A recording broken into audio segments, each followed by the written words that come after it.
Hello friends, English point classes में आप सभी का बहुत बहुत स्वागत है। फ्रेंड्स, आज हम लोग एज ऑफ मॉडल ऑक्सिलरीज के बारे में पढ़ेंगे, जो बहुत अच्छा भूमिका को निभाता है एक सेंटेंस में। और यहाँ से क्वेश्चन भी हम लोगों को पूछे जाते हैं। फिक्स है कि यहाँ से क्वेश्चन आते ही आते हैं, क्योंकि हम लोग कॉम्पिटिटिव लेवल पे हैं। और कॉम्पिटिटिव लेवल आपको डायरेक्टली क्वेश्चन बनाने को नहीं देता है, आपके सामने 4 ऑप्शन देता है और चारों ऑप्शन को क्या करना रहता है, चूज करना रहता है। तो चलिए हम लोग समझते हैं कि मॉडल ऑक्सिलरीज क्या होता है।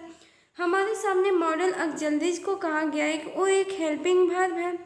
हेल्पिंग वर्ब को अगर हम लोग कायदे से समझने की कोशिश करें तो आपके सेंटेंस में जितने भी हेल्पिंग वर्ब आते हैं वो सभी क्या है, मॉडल ऑक्सिलरीज है। अगर हम इस हेल्पिंग वर्ब को डिफिनेशन के तौर पे समझें तो कह सकते हैं which represent the mood off the speaker, यानी कि बोलने वाले व्यक्ति को जो रिप्रेजेंट करेगा मूड, वही आपका हेल्पिंग वर्ब होगा। भाई अब मूड क्या करता है, तो मूड आपका एटीट्यूड को बताता है। एटीट्यूड क्या करता है, तो एटीट्यूड कहता है कि point of view at a point of time, समय के साथ जो बदलाव होता है वही आपका एटीट्यूड है। कहने का मतलब है कि अगर आप लोग बाहर में रह कर के पढ़ते हैं, 4 दोस्त एक साथ मिल कर के पार्टी मनाने जाते हैं, उस पार्टी में आप लोग ने अपनी चॉइसें को रख दिए हैं। उसमें से जो थर्ड स्टूडेंट है, थर्ड दोस्त है, वो बोल रहा है कि जानते हो दोस्त, आज हम लोग इसके साथ एक हम लोग मज़ा को रख लेते हैं। तो जो मज़ा हमारे सामने आ रही है वो हमारे मूड को क्या कर रही है, रिप्रेजेंट कर रही है। हमारे समय के यानी कि मूड को बता रही है कि हम लोग इसके साथ मज़ा भी ले लेंगे और अच्छा लगेगा। तो मूड वही होता है कि आपको at point of view at a point of time, समय के साथ क्या होता है, परिवर्तन होता है। अगर हम कायदे से समझने की कोशिश करें तो हम कायदे से समझ सकते हैं कि हेल्पिंग वर्ब 2 प्रकार से बांटा गया है, ध्यान दीजिएगा। पहला बांटा गया है प्योर हेल्पिंग वर्ब, दूसरा बांटा गया है डिफेक्टिव और सेमी मॉडल ऑक्सिलरीज। डिफेक्टिव और सेमी मॉडल ऑक्सिलरीज, अगर हम इसको कायदे से समझने की कोशिश करें तो ये जो होता है प्योर मॉडल ऑक्सिलरीज, वो होता है may, might, can, could, will, would, shall, should, must, ought, have to, had to. अगर हम डिफेक्टिव और सेमी मॉडल ऑक्सिलरीज को समझने की कोशिश करें, ये होता है नीड, डेयर, यूज टू। कहीं पे भी अगर आपको नीड, डेयर, यूज टू दिख रहा हो तो आप इसे देख के कह सकते हैं कि ये तो डिफेक्टिव या फिर सेमी मॉडल ऑक्सिलरीज है, ठीक है। लेकिन आपके सामने जो इतने यहाँ पर दिए गए हैं ये सभी के सभी प्योर मॉडल ऑक्सिलरीज हैं।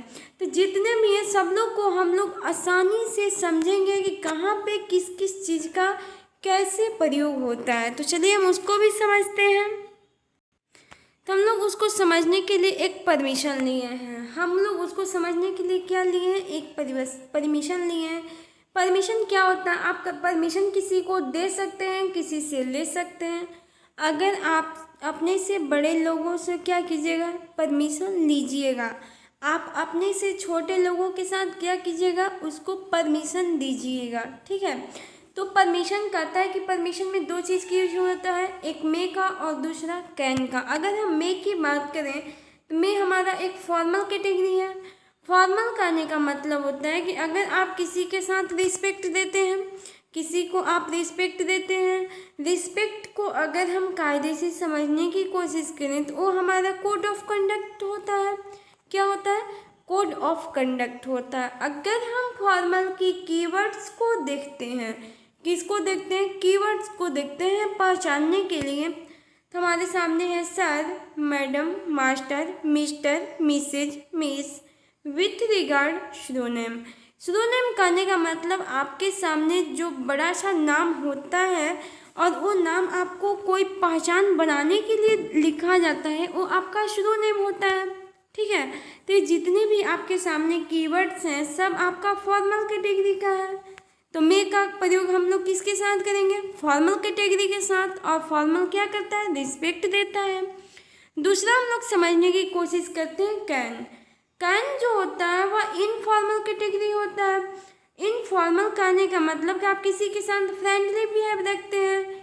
उसको अगर हम कायदे से समझने की कोशिश करें तो कायदे से कह सकते हैं कि वो एक कैजुअल बिहेवियर को बता रहा है, जो एकदम क्लोज नहीं होता। अपने फ्रेंड के साथ कैसे बिहेव करते हैं? एकदम क्लोजली बिहेव करते हैं। कोई भी चीज़ फ्रेंड से शेयर कर देना, उसके साथ घूमना फिरना एकदम क्लोजली, उसी को हम लोग इनफॉर्मल कैटेगरी बात करते हैं।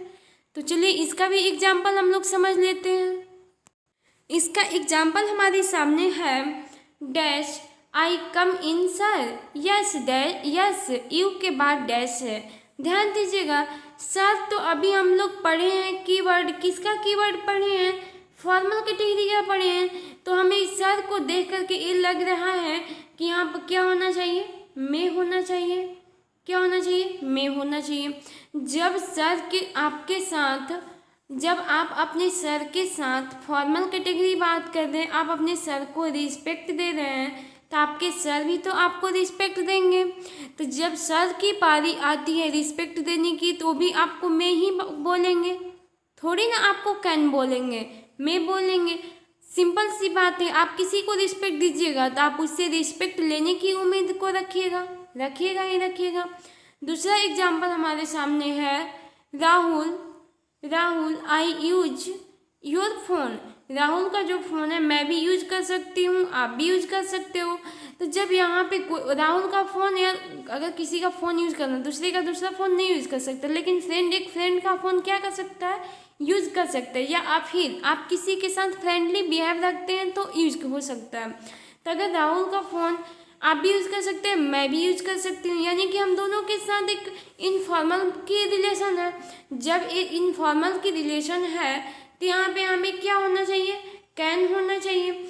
जब यहाँ पे कैन होगा तो हमें रिप्लाई जो मिलेगा वो भी हमें इनफॉर्मल कैटेगरी में मिलेगा।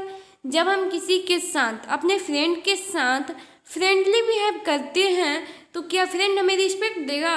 कभी नहीं देगा, वो भी फ्रेंडली बिहेव देगा। तो यहाँ पे भी हमारा क्या हो जाएगा? कैन हो जाएगा। तो चलिए ठीक है, आज के लिए इतना ही। मिलते हैं अगले वीडियो में। अगर वीडियो पसंद हो तो लाइक ज़रूर कीजिए।